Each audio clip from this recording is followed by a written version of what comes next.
Dr. Emma Taylor had always been fascinated by the effects of isolation on the human mind.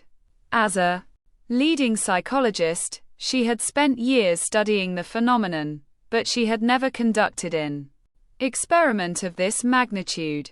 The plan was to place 6 participants in a state-of-the-art underground research facility for 30 days. The participants would be cut off from the outside world, with no access to phones, internet, or any other form of communication.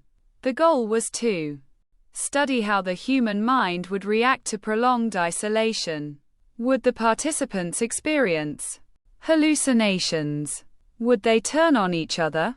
Emma had carefully selected the participants, choosing individuals from diverse backgrounds and with varying levels of mental stability. As the participants entered the facility, Emma felt a mix of excitement and trepidation. She knew that the next 30 days would be crucial in understanding the effects of isolation.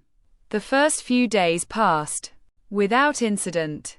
The participants settled into their routines, and Emma monitored their progress from a control room above the facility. But on the 5th day, strange things began to happen. One of the participants, a young woman named Sarah, reported seeing a giant spider in her room.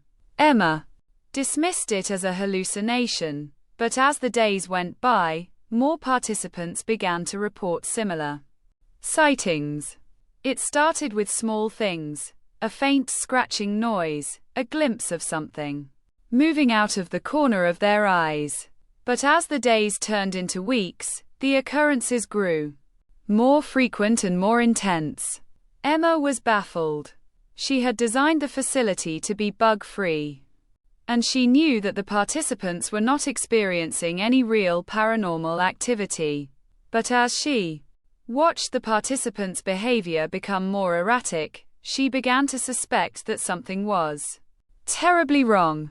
And then, on the 25th day, disaster struck. One of the participants, a quiet and reserved man named John, was found dead in his room. The cause of death was unknown, but Emma suspected that the isolation had finally taken its toll. As she called for emergency services, Emma realized that she had made a terrible mistake. The isolation experiment had unleashed a horror beyond her wildest imagination. And as she looked around the facility, she saw that the participants were not alone. The walls were crawling with giant spiders, their eyes glowing in the dark. Emma knew that she had to get out of there, fast. She grabbed her emergency phone and called for help. But as she waited for the rescue team to arrive, she realized that she was trapped. The spiders were everywhere, crawling up the walls, across the floor, and even onto her skin. Emma screamed and screamed, but her cries were drowned out by the sound of scuttling legs and scratching walls. And then, everything went black. When the rescue team arrived, they found Emma curled up in a ball, her eyes wide with terror. The facility was deserted, except for the giant spiders that crawled across the walls and floor. The experiment was abandoned, and Emma was left to pick up the pieces of her shattered sanity.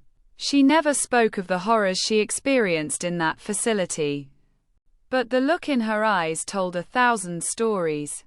The isolation experiment had unleashed a horror beyond human comprehension, and Emma was left to live with the consequences.